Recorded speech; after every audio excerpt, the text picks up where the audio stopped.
Good morning. Hi, I'm Suzanne, a horticulturist here at Rogers Gardens, and I want to welcome you back to our Tuesday Live on Facebook and Instagram. Today we're going to be talking about how to plant a rose. So right now we're selling a ton of these early season roses, and I'll show you one right now real quick. The early season roses are kind of like a bare root. It's just that they're in soil. Bare root is a great thing if you're going to be ordering them online or something like that. But this way, they're set and they're ready to go in soil, and they're already growing. You can see, maybe you can see, I've got a double delight here that's already sending out some foliage. And so the early season roses in California, Southern California, it's really difficult to get them to stop growing. So we always cut them back in January, which is what we kind of talked about a little bit last week. But the early season roses, this is a great time to plant them. And we have a really large selection. Each day, each week, our selection gets larger and larger. If you go to our website, rogersgardens.com, you can see all of the roses that are available to order. Some of them are available right now, and you can order them and pick them up within a day or two. Some of them you can order right now and you will be notified as soon as they come in. So that's a really easy way to get the ones that you like. You can learn about new roses. I just recently found this one, which I'm going to be planting, or kind of showing you how to plant today, called Rouge Royale. I wasn't really familiar with it. I think it's gorgeous. It's a beautiful, beautiful red rose, and it's a great rose to, it's a romantic rose, and the cool thing about it is that it's a very low maintenance rose. So we're not going to talk too much about particular roses, but just the one I'm planting today is, it's really, really cool, and I like it. Just to show you what you need to start digging your roses in, I always put these kind of gloves on, whether it's latex or non-latex or whatever. I love these. These have powder inside of them so that they don't make my nail polish come off. But when I'm planting a lot, I put these on underneath my gloves so that if my gloves get wet or something like that, my hands still don't get too hammered and filthy, and I'm kind of funny about that. Like to have clean fingernails. So with that being said, let's see. I'm going to check. Okay, so you've chosen a rose here at Rogers Gardens. We have a bunch of guests here that are actually already looking at their roses. The important thing to remember with roses, they need 6 to 8 hours of sun. There are some that require a little bit less, but you're going to have to just really research them. I can't kind of go through a list and say, well, this one and that one, and like some of the David Austins are a little bit less, and some of the climbers can, they require a little bit more. But choose the rose for the situation that you have, but try not to get them to grow in a place that doesn't really have a lot of sun. You're just going to have a really stretching kind of plant, and it won't make you happy because the sun is what brings out the blooms. So you want a sunny place. Now, whether you want it in a pot, and this isn't a pot, this is just kind of an approximation between a pot and the ground, you want to have a good area so that there's space around it for airflow, and so that the rose can grow to the size that you want, usually between 3 and 5 feet, depending. Floribundas usually get 3 to 5 feet. The hybrid teas are usually about 4 to 6. So depending on what size you want, just make sure you have space there, because putting space in between your roses is also going to help keep pests and disease to a minimum. So that's also a really good consideration. And whether you want all one color or multicolor, that's up to you. It's your personal taste in the garden, and you can mix hybrid teas with floribundas. You can do what you like. It's a great thing about roses. So you've chosen your rose, and what you want to do when you're out selecting them is to try and find one kind of similar to this. We talked about it a little bit last week, but you want to have like a little basket shape. Now, some of them aren't going to be perfect, but if you can, try and get towards that, and then maybe you'll prune later to keep maintaining this space here, because again, they're going to grow out, not next to each other, still allow a little bit more airflow, and have it like a nicer shape. Eventually you want to get your rose into a nice bowl shape. If there's one coming right up the middle, you can always cut that right now. And don't think that more stems is better. It's actually easier to maintain, you know, like 3, 4, maybe 5. But keep the roses easy to maintain. And so you've got this rose. It's pruned back already, which is great. And you're going to put it in the ground. So you're going to dig a hole about twice as large as this container. So it's important to loosen up the soil so that the roots can start working their way out. And what you can do, when you've dug your hole like this, which may or may not fit this rose, I'm hoping it does, you want to throw in a little organic rose and flower fertilizer. That's going to help the plant get started and just give it a little boost on the roots. After this, maybe once a month, you're going to put it on the top of the soil so it'll slowly work its way in, but this is going to give it a great boost right when it gets started. And to help send out that flush of growth, you're going to use Epsom salts. And Epsom salts are something you're going to use 3 or 4 times a year. You can start in January when you're planting or pruning back. So January, March, June, and September. Give it a little Epsom salts, like 1/2 to 3/4 of a cup around the base of the plant, around the roots of the plant.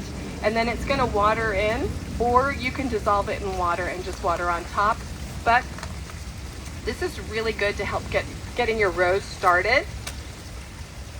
And then liquid copper spray. This is after you've pruned your roses in January. You want to make sure that you spray it with copper spray and spray the soil to keep rust and any other kind of fungal diseases at bay. So you're going to take your rose, you're going to pound on the sides of it to kind of loosen it up. I've already kind of pre-done that. So you're going to, I'm losing a lot of soil already. So you're going to pull your rose out. These are very early season roses, so they're not rooted as well as some other ones might be. Whew, has a lot of mushy soil in there. So I'm going to pull some of that out so that we have some space. And you can see, I'm going to pull out some more soil. You're going to plant the rose, or any plant, just to let you know, any plant that you're going to be planting is going to be just like this. Digging a hole twice as large as that, twice as wide as the container, and then you're going to put the plant in there, and it's going to be even with the soil that it was in the container. Don't plant it any deeper, and if you can, plant it maybe even up about 1/4 inch, because otherwise the plant will kind of face a little suffocation. It's really important to plant it just as even as it was in the container, or a teeny tiny bit higher. So here you've got your rose in the soil. It's nice. You want to push it down just a bit. Don't compact it too much. You want those roots to go out. Make sure that it's nice and stable. You can do the Epsom salt on top, and then you're going to water it. If you feel that you might need to spray it with a copper spray, do it now. You can do it with the roses that you just bought as well. Even though they've probably been sprayed after they were cut, go ahead and give it a spray. Spray the soil, and it's going to help you out get going for the season. And then if you like, once a month you can use this flowering plants and roses, this compost tea. It is so good. We talk about it here all the time. It's got tons of worm castings, probably easier to open without your gloves on. So it's tea bags like this. You're going to put it in a big bucket of water. I say use it twice. Let it sit overnight, 8 to 12 hours, and then you can water your plants with it.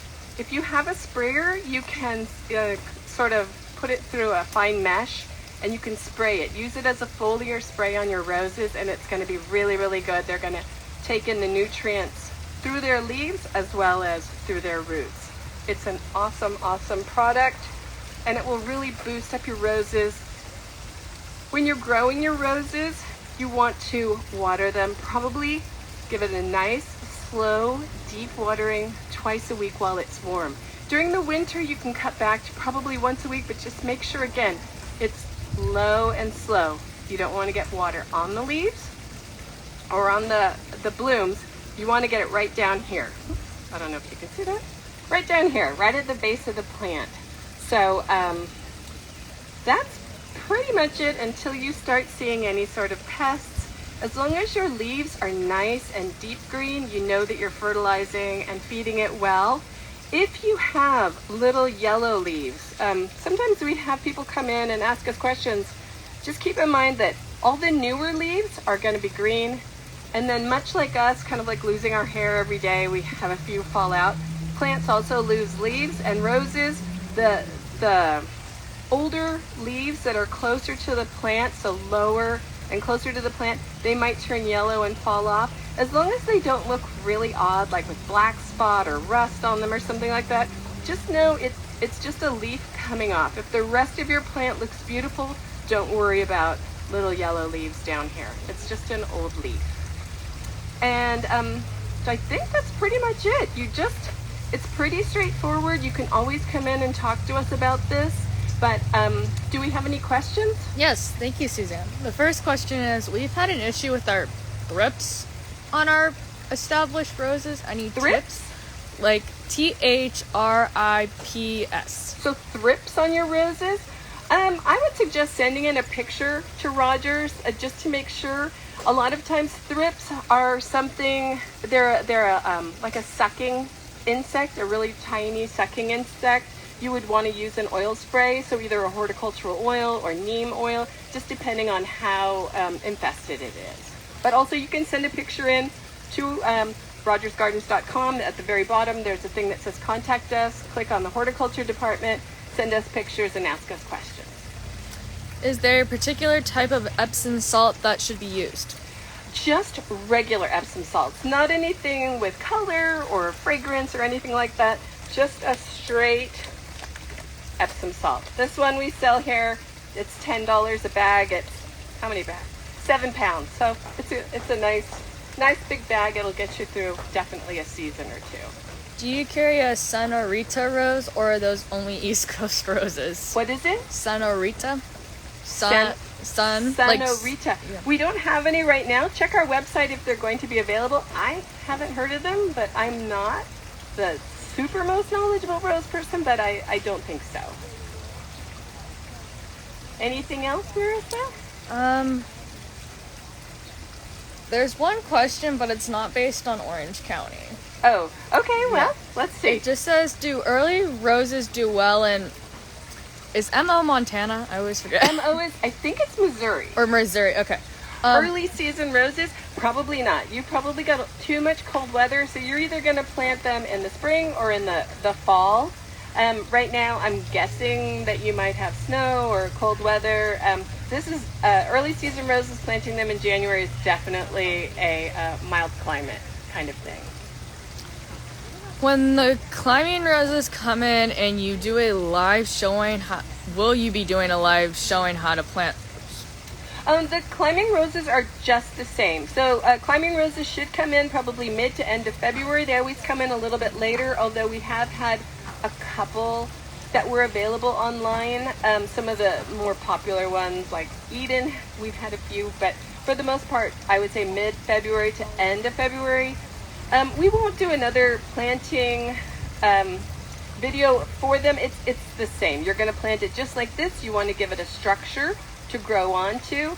Keep in mind that climbing roses, there's so many, just like this, but there are some that stay smaller. So even though it'll probably get like 5 to 7 feet, like Colette or something, then there's also Cecil Bruner, who will get up to 20 feet. So just find the right rose for the right place. If you want to have it grow along a fence, there are so many that are great for it, but some of the climbing roses don't get as big as maybe you might want them to. So. Okay, that seems to be all the questions for today. Thank you. Cool. Okay, so again, if you have any questions, go to rogersgardens.com and you can ask them there, but we also have our Facebook and our Instagram. We have Pinterest and we have our YouTube channel. We have so many videos on our YouTube channel that you can look up not just roses, but pretty much anything from home decorating to plant care. So go ahead and check that out and subscribe. You can also shop the store, whatever we have online, you can do that. But if you know something in store, you can call the store. We can sell it to you over the phone and you can pick it up in our pickup area. So it's pretty handy to do that. This Thursday, Sarah is going to be talking about our favorite plant of the week. And I think it's not sweet peas, because she talked about that last week, right? I can't remember. I don't know what it is. But it's going to be good. You know, it's going to be good. And kind of last thing, thank you to anybody who has walked up to me in the store and said that you've enjoyed our videos. It really, really makes my heart happy to hear that. I really enjoy meeting you all. And again, just send questions to us. We really, really enjoy them. So that's it for this week. And I will see you next week with a really cool video. I do know what it's about, but I'm going to leave it as a surprise. Okay? Thanks. Bye-bye.